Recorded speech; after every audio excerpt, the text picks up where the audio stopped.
নমস্কার বন্ধুরা, আপনাদের সবাইকে স্বাগত জানাই। আমি আজকে একটা স্যুপের রেসিপি নিয়ে চলে এসেছি, যেটা থাইরয়েড, ডায়াবেটিস, হাই প্রেশারের রোগীদের জন্য খুবই ভালো। সবাই খেতে পারেন, তবে বিশেষ করে ডায়াবেটিস যাদের আছে, থাইরয়েড আছে, হাই প্রেশার রয়েছে, তাদের জন্য এটা ভীষণই ভালো। সকালে বা সন্ধ্যায় এটা খেতে পারেন। তো এর জন্য আমি একটা বড় বাটির এক বাটি লাউ, টুকরো টুকরো করা লাউ নিয়ে নিয়েছি, ধুয়ে কেটে নিয়েছি। এটাকে আগে প্রেসার কুকারে জল দিয়ে, এই সময় নুনও একটু দিয়ে দিতে পারেন, তবে নুনটা আমি পরে মেশাবো। এটা 1.5-2 গ্লাস জল দিয়ে আপনি 4-5টা সিটি দিয়ে নিতে পারেন, তাহলে যাতে ভালো মতো সেদ্ধ হয়ে যায়। তো আমি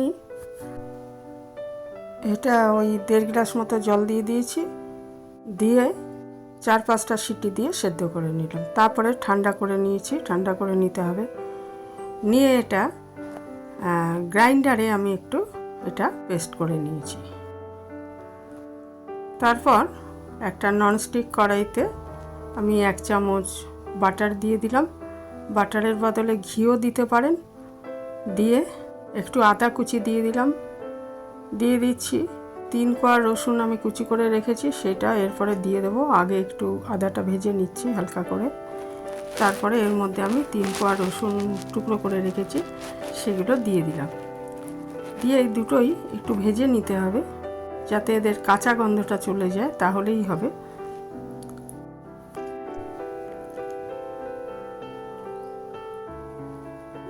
একটু ভেজে কাঁচা গন্ধটা চলে গেলে এর মধ্যে যে লাউ করে রেখেছি,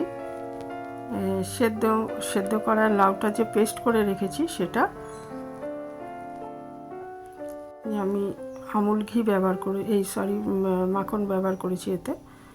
তো দিয়ে এবারে ওই পেস্টটাকে আমি এর মধ্যে দিয়ে দিলাম। তো একটু এটা জলই হবে জিনিসটা, খুবই সুস্বাদু হয় খেতে আর খুব উপকারী। পরিমাণ মতো আমি নুন দিয়ে দিলাম।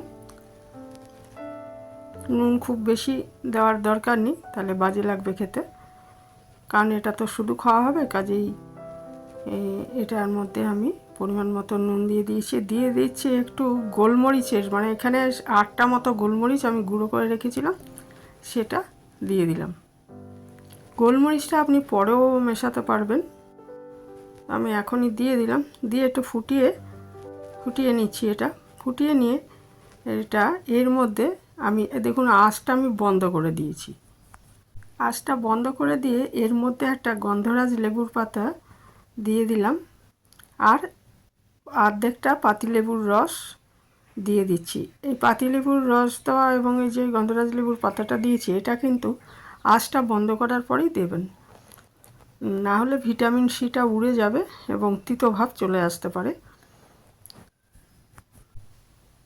তা আঁচটা বন্ধ করার পর ওই লেবুর রস আর ওই পাতাটা দিয়ে দিয়েছি। এখন তো গরম রয়েছে, এই অবস্থায় আমি এটাকে ঢাকা দিয়ে 2-3 মিনিট রেখে দিচ্ছি, যাতে ওই গন্ধরাজ লেবুর পাতার গন্ধটা এর মধ্যে মিশে যায়। তারপরে এটা আমি ঢেলে নিচ্ছি পরিবেশনের পাত্রে।